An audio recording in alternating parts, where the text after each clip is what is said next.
Genesis chapter 10 पवित्र Bible का एक सच में रिमार्केबल हिस्सा है। इसे अक्सर नेशंस की टेबल कहा जाता है। यह खास नाम इसलिए दिया गया है क्योंकि यह महान बांट के बाद पूरी ह्यूमैनिटी का डिटेल्ड फैमिली ट्री देता है। यह हमें दिखाता है कि दुनिया को केवल एक परिवार से कैसे फिर से बसाया गया था। नोआ और उसके 3 बेटे जैफेत, हैम और शेम।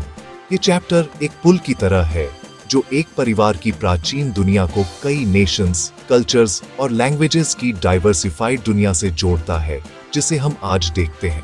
ये एक फाउंडेशनल टेक्स्ट है जो हमें याद दिलाता है कि हमारे कई डिफरेंसेस के बावजूद हम सभी एक कॉमन एंसेस्टर और एक कॉमन ओरिजिन स्टोरी शेयर करते हैं। गॉड की अर्थ को भरने की एक योजना थी और यह चैप्टर हमें उस योजना के अनफोल्डिंग की शुरुआत दिखाता है। यह चैप्टर सिर्फ एंशिएंट नामों और जगहों की एक लिस्ट से कहीं ज्यादा है। यह गॉड की सॉवरेंटी और ह्यूमैनिटी के लिए उनके पर्पस के बारे में एक पावरफुल मैसेज है। पार्ट के बाद गॉड ने नोआ और उसके बेटों को ब्लेस्ड किया और उन्हें फ्रूटफुल और मल्टीप्लाई होने के लिए कहा ताकि अर्थ को भर सके। जेनेसिस 10 इस कमांड के लिए उनकी ओबीडियंस का रिकॉर्ड है। ये दिखाता है कि कैसे अलग अलग फैमिली लाइंस बढ़ी और लैंडस्केप में फैल गई, जिससे सबसे शुरुआती ट्राइब्स और नेशंस बने। ये हमें पूरी बाइबल के हिस्टोरिकल और जियोग्राफिकल कॉन्टेक्स्ट को समझने में मदद करता है। जब हम बाद में इजिप्ट, असीरिया या फिलिस्तीनियों जैसे नेशंस के बारे में पढ़ते हैं तो हम उनकी ओरिजिन्स को इस चैप्टर से जोड़ सकते हैं, ये देखकर कि वे सभी गॉड के ओवरआर्चिंग नैरेटिव में कैसे फिट होते हैं। नेशंस की इस टेबल से हमें जो प्राइमरी मैसेज मिलता है वह प्रोफाउंड यूनिटी का है। रेसेस, एथनिसिटीज और नेशनैलिटीज से अक्सर बंटी हुई दुनिया में जेनेसिस 10 एक सिंपल लेकिन पावरफुल ट्रूथ की घोषणा करता है। हम सभी एक परिवार हैं। हर व्यक्ति दुनिया के हर कोने से नोआ का डिसेंडेंट है। ये अंडरस्टैंडिंग हमें अपने एक्सटर्नल डिफरेंसेस से परे देखने और एक दूसरे में शेयर्ड ह्यूमैनिटी को देखने के लिए इंस्पायर करना चाहिए। गॉड दुनिया को वॉरिंग फैक्शंस के कलेक्शन के रूप में नहीं देखते हैं, बल्कि एक परिवार के रूप में देखते हैं जो फैल गया है, जैसा कि उन्होंने इरादा किया था।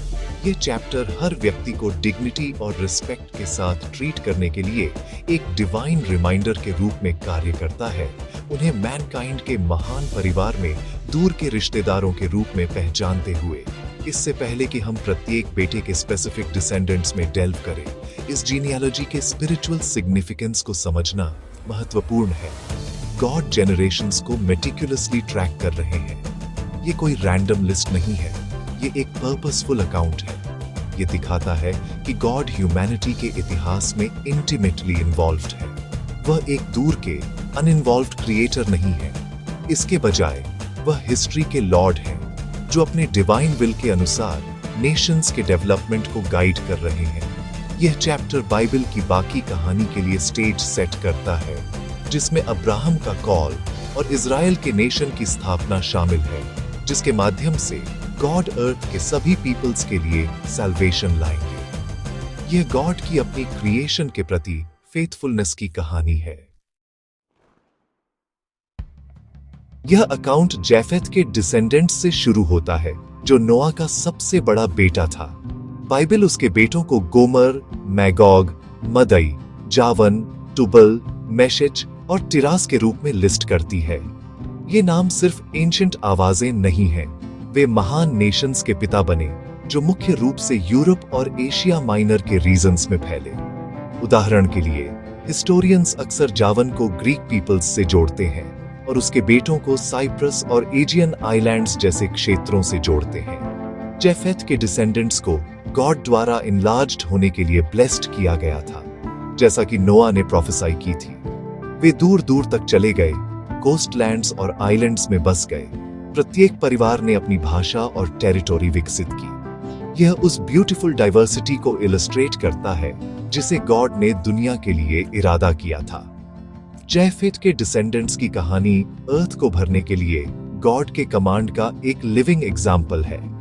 वे एक्सप्लोरर्स और सेटलर्स थे जो नए टेरिटरीज में घुस रहे थे और कम्युनिटीज स्थापित कर रहे थे। उनकी यात्रा एडवेंचर की भावना और गॉड के इनिशियल इंस्ट्रक्शन का पालन करने की इच्छा को दर्शाती है। वे डर या गर्व से एक जगह पर एक साथ नहीं चिपके रहे। बल्कि गॉड ने उन्हें दी गई दुनिया की वास्टनेस को गले लगाया। उनकी कहानी एक्सपेंशन और ग्रोथ की है, जो गॉड ने उन पर डाली गई ब्लेसिंग का एक फिजिकल रिप्रेजेंटेशन है। हम उनके माइग्रेशन में एक डिवाइन प्रॉमिस की फुलफिलमेंट देखते हैं, क्योंकि उनके परिवार उन नेशंस में विकसित हुए जो सदियों तक वेस्टर्न वर्ल्ड के इतिहास को आकार देंगे। जैफेट के लिनेज से स्पिरिचुअल लेसन हमारे जीवन के लिए गॉड की ब्लेसिंग्स और पर्पस को गले लगाने का है। जैसे जैफेट के बच्चे इनलार्ज्ड हुए और अर्थ में फैले, गॉड हमारी टेरिटरी को इनलार्ज करना चाहते हैं, सिर्फ फिजिकली नहीं बल्कि स्पिरिचुअली भी। वह हमारे फेथ, अच्छे के लिए हमारे इन्फ्लुएंस और दूसरों से प्यार करने की हमारी कैपेसिटी को एक्सपैंड करना चाहते हैं। हमें अपने कंफर्ट जोन से बाहर निकलने और अपने जीवन और कम्युनिटीज के नए क्षेत्रों में उनकी लाइट ले जाने के लिए बुलाया गया है।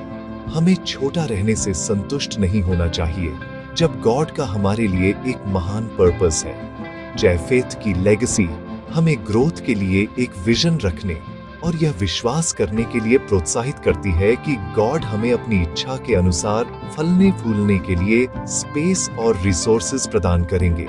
इसके अलावा जेनेसिस चैप्टर 9 वर्स 27 में नोआ की प्रोफेसी कहती है, गॉड जैफेट को इनलार्ज करें और वह शेम के टेंट्स में रहे। यह एक फैसिनेटिंग स्पिरिचुअल प्रेडिक्शन है। जबकि जैफेत के डिसेंडेंट्स को फिजिकल टेरिटरी मिली, यह प्रोफेसी एक फ्यूचर स्पिरिचुअल ब्लेसिंग की भी ओर इशारा करती है।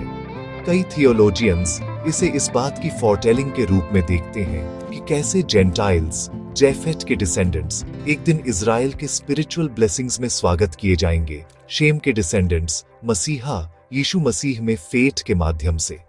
यह हमें सिखाता है कि सैल्वेशन की गॉड की योजना हमेशा पूरी दुनिया के लिए थी, विभिन्न पीपल्स के बीच की दीवारों को तोड़कर और सभी को अपने फेथ के परिवार में आमंत्रित करते हुए। अगला बाइबल हैम के डिसेंडेंट्स का विवरण देती है। कुश, मिजराइम, पुट और केनन। ये लाइनेजेस बहुत महत्वपूर्ण हैं क्योंकि उन्होंने कुछ सबसे शक्तिशाली और प्रभावशाली एंशिएंट सिविलाइजेशंस की स्थापना की। मिजराइम इजिप्ट का हिब्रू नाम है, एक ऐसा नेशन जो पूरे ओल्ड टेस्टामेंट में एक सेंट्रल रोल निभाता है। कुश इजिप्ट के दक्षिण के क्षेत्र से जुड़ा है, जिसे नुबिया या इथियोपिया के नाम से जाना जाता है।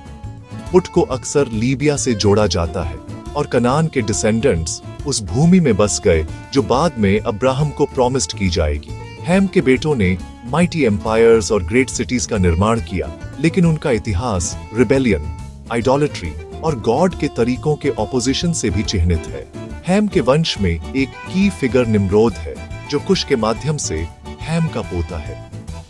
बाइबल उसे गॉड के सामने एक माइटी हंटर और मेसोपोटामिया में महान शहरों का संस्थापक बताती है, जिसमें बेबेल, एरेच, अक्काद और कलनेह शामिल हैं। माइटी हंटर वाक्यांश शायद जानवरों के शिकार में सिर्फ स्किल से कहीं ज्यादा इंप्लाई करता है। यह एक पावरफुल डोमिनेटिंग रूलर, पुरुषों का एक कॉन्करर का सुझाव देता है।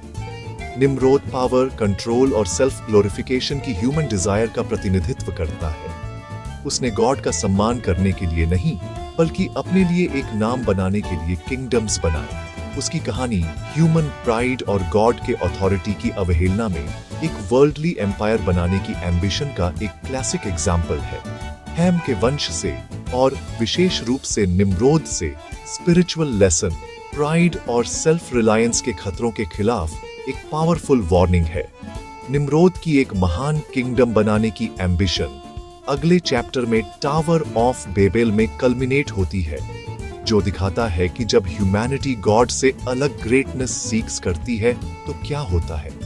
यह रास्ता अनिवार्य रूप से एरोगेंस, ऑप्रेशन और अंततः डिवाइन जजमेंट की ओर ले जाता है। यह हमें सिखाता है कि ट्रू स्ट्रेंथ और lasting legacy worldly power, political might या पर्सनल फेम में नहीं मिलती है। इसके बजाय वे ह्यूमिलिटी और गॉड के प्रति सबमिशन में पाए जाते हैं। ह्यूमन प्राइड पर बने एम्पायर्स अंततः क्रम्बल हो जाते हैं, लेकिन गॉड का किंगडम हमेशा रहता है। इसके अलावा कनान पर, हैम के बेटे पर, हैम के अपने पिता नोआ के खिलाफ सिन के कारण लगाया गया कर्स पूरे बाइबल नैरेटिव में लॉन्ग लास्टिंग कॉन्सिक्वेंसेस रखता है। कनानियों को उनकी डीपली सिंफुल और आइडोलेट्रस प्रैक्टिसेस के लिए जाना जाता था। यही वजह है कि गॉड ने बाद में इजरायलियों को उन्हें प्रॉमिस्ड लैंड से बाहर निकालने का आदेश दिया। ये रेशियल प्रेजुडिस की कहानी नहीं है, बल्कि सिन के करप्टिंग इन्फ्लुएंस के बारे में एक स्पिरिचुअल लेसन है। ये दिखाता है कि गॉड के मॉरल ऑर्डर के खिलाफ रिबेलियन डिके और जजमेंट की ओर ले जाता है। यह एक स्टार्क रिमाइंडर के रूप में कार्य करता है कि हमारे चॉइसेस के कॉन्सिक्वेंसेस होते हैं, न केवल हमारे लिए बल्कि फ्यूचर जनरेशंस के लिए भी। यह हमें होलीनेस और गॉड के प्रति ओबीडियंस में रहने के लिए बुलाता है। अंत में यह चैप्टर शेम के वंशजों को प्रस्तुत करता है, जिनसे सेमेटिक लोग, जिनमें हिब्रू भी शामिल हैं, उतरे हैं। सूची में एलाम, अशूर, अरफक्साद, लुड और अराम जैसे नाम शामिल हैं। अशूर असीरियों का पिता है, जो प्राचीन दुनिया में एक और प्रमुख शक्ति थे।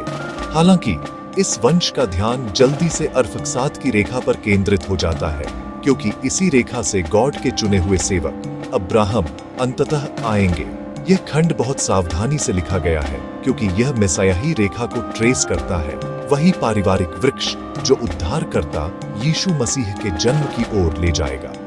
यह शेम के वंश को पूरे अध्याय का आध्यात्मिक केंद्र बनाता है। शेम नाम का अर्थ ही नाम या प्रसिद्धि है, जबकि निम्रोद शक्ति और विजय के माध्यम से अपने लिए एक नाम बनाना चाहता था। प्रसिद्धि का सच्चा और स्थायी नाम शेम के वंश के माध्यम से गॉड की कृपा से आया।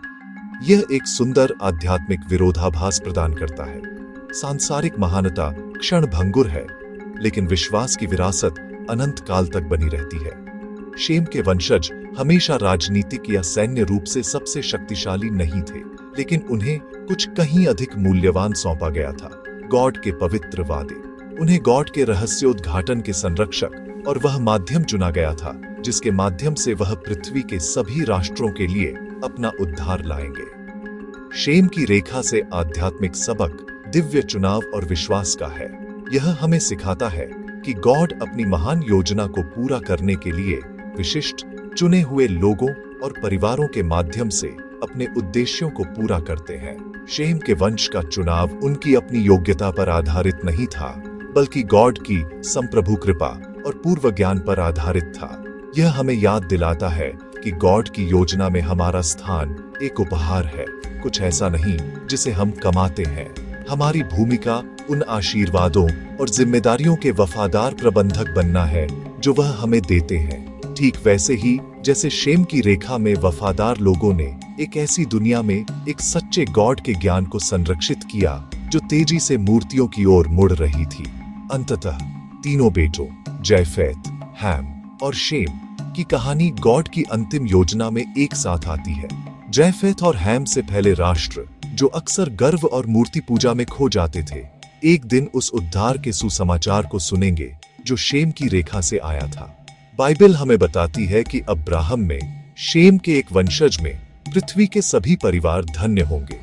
यह वादा यीशु मसीह में पूरा होता है। इसलिए राष्ट्रों की तालिका केवल विभाजन का इतिहास नहीं है, बल्कि परम पुनर्मिलन का एक रोड मैप है। यह हमें दिखाता है कि शुरुआत से ही गॉड की योजना विश्वास का एक ही परिवार बनाना था, जो हर जनजाति, जीव और राष्ट्र से आया हो, उनके अधीन एकजुट हो।